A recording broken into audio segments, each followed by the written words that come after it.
Eixo temático 3, assunto: o processo de elaboração de políticas.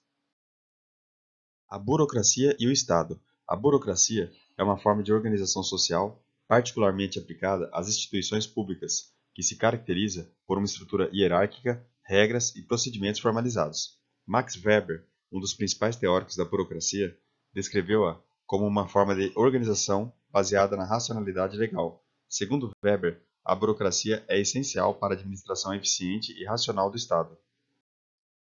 Características principais da burocracia: hierarquia, estrutura de autoridade claramente definida, regras e regulamentos, procedimentos padronizados que guiam o comportamento dos funcionários, especialização, divisão do trabalho baseada em competência e especialização, e imparcialidade. Decisões são tomadas de forma objetiva, baseada em regras e não em preferências pessoais.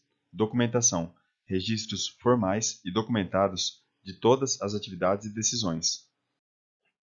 A burocracia, no contexto do Estado, é fundamental para a implementação de políticas públicas e para assegurar que as decisões sejam executadas de maneira consistente e justa. Esses conceitos são interligados e fundamentais para entender a dinâmica das organizações, especialmente no setor público. Poder, racionalidade e tomada de decisões. Poder é a capacidade de influenciar ou controlar o comportamento de pessoas e organizações. No contexto do Estado, o poder pode ser formal, associado a cargos e posições, ou informal, derivado de relações pessoais e redes de influência. Racionalidade refere-se ao uso da razão e da lógica para tomar decisões. Max Weber diferenciou dois tipos de racionalidade: racionalidade instrumental, focada na eficiência e na escolha dos meios mais eficazes para atingir fins específicos, e a racionalidade substantiva, considera valores, ética e objetivos finais, além da eficiência. Tomada de decisões. No setor público, a tomada de decisões envolve um processo complexo que inclui identificação de problemas, reconhecimento das questões que precisam ser resolvidas, desenvolvimento de alternativas, proposição de diferentes soluções possíveis, avaliação das alternativas, análise dos prós e contras de cada opção, escolha, seleção da alternativa mais adequada, implementação, colocação em prática da decisão escolhida, e avaliação, monitoramento e revisão dos resultados obtidos.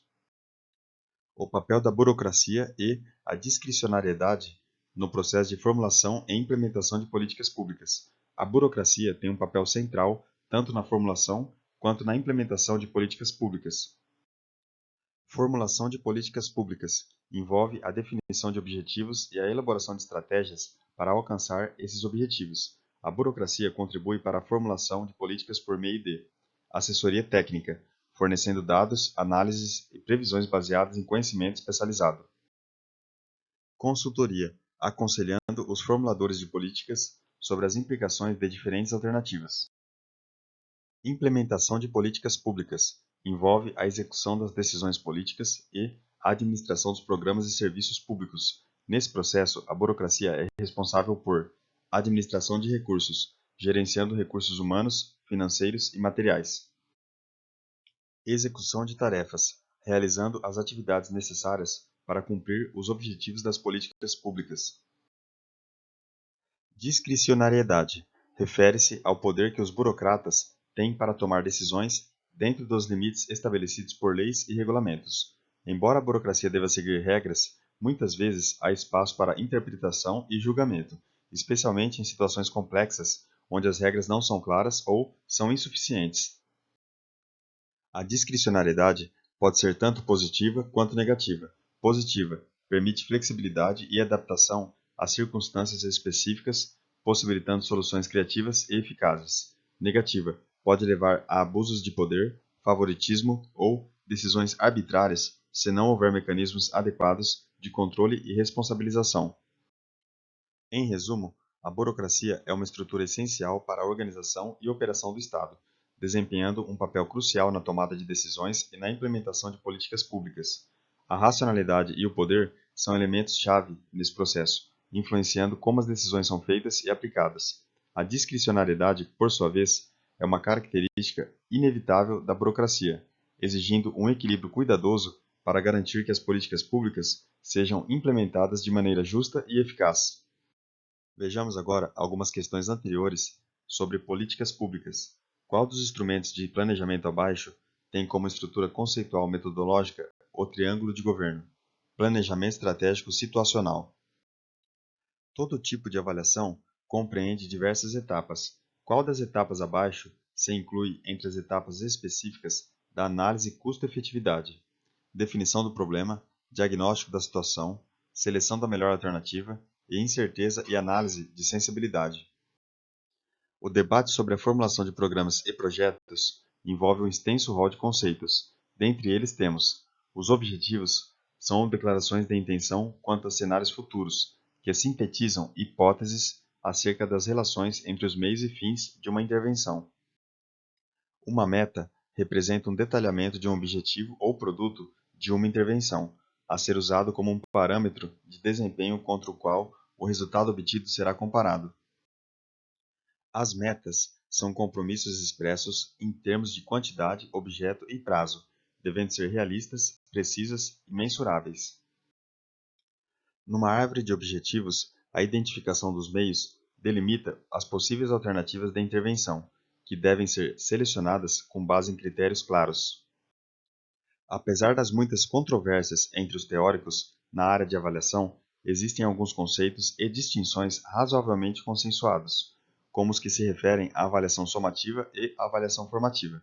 Sobre os objetivos da avaliação formativa, temos: proporcionar feedback imediato para alimentar revisões de programas e projetos em fase de teste piloto.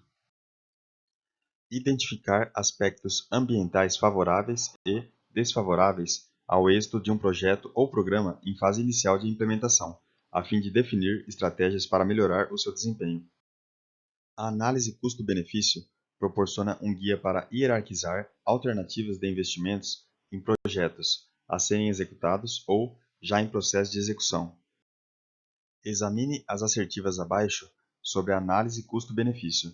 A relação entre custos e produtos proporciona elementos para analisar a eficiência operacional, mas não informa sobre a eficácia do projeto em relação ao público-alvo escolhido. A diferença mais importante entre a avaliação privada e a avaliação social é que, na primeira, a análise custo-benefício utiliza como referência o preço de mercado, enquanto que, na avaliação social, são utilizados preços sombra, de eficiência, ou seja, preços sociais. A taxa de desconto utilizada na análise custo-benefício tem por objetivo traduzir a um valor presente os custos e benefícios que resultarão do projeto no futuro e é fixada sobre a base do custo de oportunidade do capital.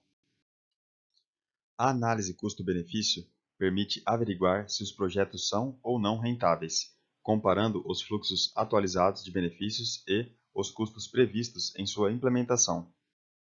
Um dos fenômenos mais difundidos na vida social é o poder, que permeia desde as relações mais íntimas e privadas até as mais institucionalizadas. O conceito de poder tem na política o seu papel mais central, relacionando-se com outros conceitos igualmente relevantes, como dominação e autoridade. A coerção consiste em um alto grau de constrangimento ou ameaça de privações a um ou mais sujeitos, por parte de outro, ou outros, de modo que a obediência à vontade de quem a exerce aparenta ser a alternativa menos penosa. O poder é a capacidade de imposição da vontade de um sujeito a outro ou outros, a despeito de eventual resistência, portanto, envolve conflituosidade. O poder é um conceito relacional que deriva não somente da posse ou uso efetivo de determinados recursos, mas também de imagens, de hábitos e de expectativas quanto a reações dos atores envolvidos numa relação. O conceito de autoridade está fundamentado na legitimidade, cuja origem pode ser, ou não, os ordenamentos jurídicos que definem as funções do detentor do poder. A não decisão é um importante conceito da ciência política, presente tanto às discussões sobre o poder como sobre a formação da agenda e o processo decisório. Sobre a não decisão, é um mecanismo pelo qual as demandas por mudanças na alocação de benefícios e privilégios existentes na sociedade podem ser sufocadas antes mesmo de se expressarem e entrarem na agenda governamental. A não decisão inclui também a capacidade de fazer com que certas demandas sejam consideradas liquidadas antes de ganharem acesso à arena decisória, ou de serem mutiladas ou destruídas no estágio de implementação da decisão. A não decisão envolve a mobilização do bias, ou seja, um conjunto de valores, crenças, rituais e procedimentos institucionais que operam sistemática e consistentemente para o benefício de certos grupos, interesses ou questões, em detrimento de outros. A não decisão também pode se manifestar por meio da reação antecipada, ou seja, certos atores desistem de levantar determinadas questões ou apresentar certas demandas porque sabem que as mesmas desencadearão respostas negativas por parte dos atores mais poderosos. Bons estudos e até o próximo vídeo.